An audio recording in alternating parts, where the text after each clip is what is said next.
Hello viewers. बहुत से लोगों को इस बात का एहसास होता है कि वो जो कुछ देख रहे हैं या कर रहे हैं वो पहले भी देख चुके हैं या कर चुके हैं। साइकोलॉजिस्ट या माहिर नफ्सियात के मुताबिक इस तरह का एहसास होने का मतलब ये है कि या तो आप शदीद जहनी दबाव से गुजर रहे हैं या आपको कोई जहनी बीमारी जैसे मिर्गी है। लेकिन बहुत से फिलोसफर्स के मुताबिक इस एहसास का मतलब ये है कि आप वाकई इस तजर्बे से पहले गुजर चुके हैं यानी कि जो आप देख रहे हैं या आप कर रहे हैं वो आप पहले भी देख चुके हैं या कर चुके हैं। इस थ्योरी को, इस आइडिया को इटर्नल रिकरेंस या अब्दी तकरार का नाम दिया जाता है। और ये आइडिया सबसे पहले एंशिएंट ग्रीक फिलोसफर्स स्टोइक्स ने प्रेजेंट किया था, जबकि मॉडर्न टाइम्स में इटर्नल रिकरेंस नीत्शे के नाम से एसोसिएटेड है। इटर्नल रिकरेंस का मतलब है एक ही जिंदगी को बार बार जीना। स्टोइक्स के मुताबिक कायनात खुदा से निकलती है और फिर उसी की तरफ लौटती है। यह अमल लामतनाही तौर पर दोहराया जाता है। हर नई दुनिया पहले की दुनिया से मुशाबत रखती है।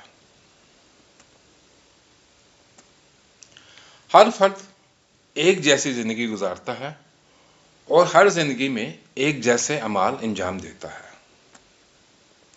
मिसाल के तौर पर जब आपकी उम्र 20 साल 2 महीने 3 दिन 10 घंटे 20 मिनट और 55 सेकंड थी और उस वक्त उस सेकंड पे आप हंसे थे या आपको छींक आई थी, तो इसका मतलब यह है कि आपकी पास्ट लाइफ में भी और आपकी आने वाली लाइफ में भी अपनी ज़िंदगी के एग्जैक्टली इसी पॉइंट पे आप हंसेंगे या आपको छींक आएगी।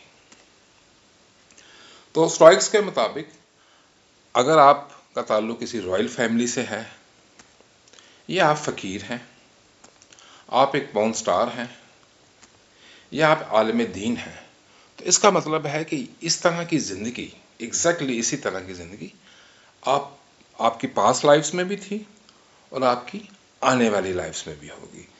तो हम ये कह सकते हैं कि once a beggar always a beggar, a once a member of the royal family always a member of the royal family। अगर आपको ये वीडियो पसंद आ रही है तो काइंडली मेरे चैनल विजडम ऑफ लाइफ को सब्सक्राइब कर लें। स्टोइक्स के मुताबिक हमारी दुनिया में कोई आज़ादी नहीं है बल्कि सिर्फ जबर है।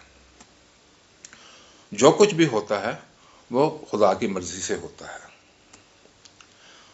और आज़ादी अगर है तो आज़ादी का मतलब सिर्फ यही है कि आप पूरे दिल से खुदाई हुक्म को कबूल कर लें।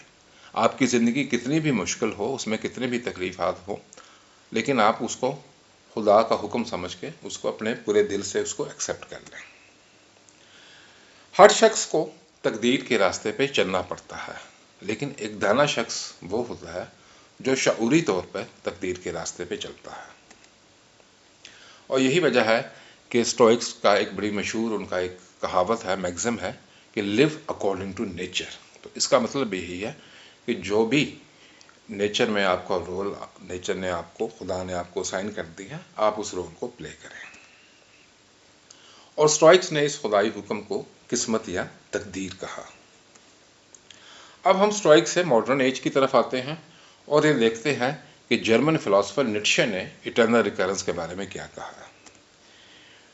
पहली बात तो यह है कि नीत्शे खुदा पे यकीन नहीं रखता था। तो उसके नज़दीक इटर्नल रिकरेंस का मतलब ये है कि किसी शख्स में अपनी ज़िंदगी को कबूल करने की कितनी सलाहियत है। अगर उसकी ज़िंदगी बहुत ज़्यादा पेनफुल है, उसमें बहुत ज़्यादा मुश्किलात हैं, लेकिन उसके बावजूद वो उसको एक्सेप्ट कर लेता है पूरे दिल से, तो यही इटर्नल रिकरेंस का मतलब है। इसके लिए दो चीज़ें होनी चाहिए नीत्शे के मुताबिक। एक तो आपके अंदर इतनी अंदरूनी ताकत होनी चाहिए कि आप मुश्किलात को एक्सेप्ट कर लें, और दूसरी तौर पे यह है कि आप दुनिया का सामना करें उम्मीद या खौफ के बगैर। उम्मीद या खौफ का मतलब यह है कि बजाय इसके कि आप दुनिया को तब्दील करने की कोशिश करें, आप दुनिया को एक्सेप्ट कर लें कि वो जैसी भी है। और जीने का सिर्फ एक ही सही तरीका है नीत्शे के मुताबिक, और वो है खतरनाक तरीके से जीना, रिस्क लेना। अब सवाल ये पैदा होता है कि हम ऐसा रवैया कैसे पैदा कर सकते हैं। नीत्शे के मुताबिक इसके लिए ज़रूरी है कि हम तमाम वाक़यात को नागरेज़ समझें, यानी कि उन वाक़यात को समझें कि इनको वाक़यात को होना ही था, इसके अलावा कुछ और नहीं हो सकता था। और यहाँ पे नीत्शे का जो ख़यालात हैं वो स्टोइक्स से मिलते हैं, क्योंकि स्टोइक्स ने भी एसेंशियली यही कहा था कि लिव अकॉर्डिंग टू नेचर, यानी कि जो भी तकदीर में खुदा ने आपकी तरफ लिख दिया है उसको आप एक्सेप्ट करें। लेकिन ये बात को भी हमें मानना पड़ेगा कि इस चीज़ को पे अमल करना बहुत मुश्किल है। कहना आसान है लेकिन अमल करना बहुत मुश्किल है। और जहाँ तक नीत्शे की अपनी ज़िंदगी का ताल्लुक़ है, उसने भी इन चीज़ों को एक्सेप्ट नहीं किया, बल्कि वो अक्सर अपनी ज़िंदगी में शिकायत किया करता था कि जो मेरे साथ हो रहा है मैं उसको डिज़र्व नहीं करता था, मुझे इसके साथ बेहतर ज़िंदगी मुझे मिलनी चाहिए थी।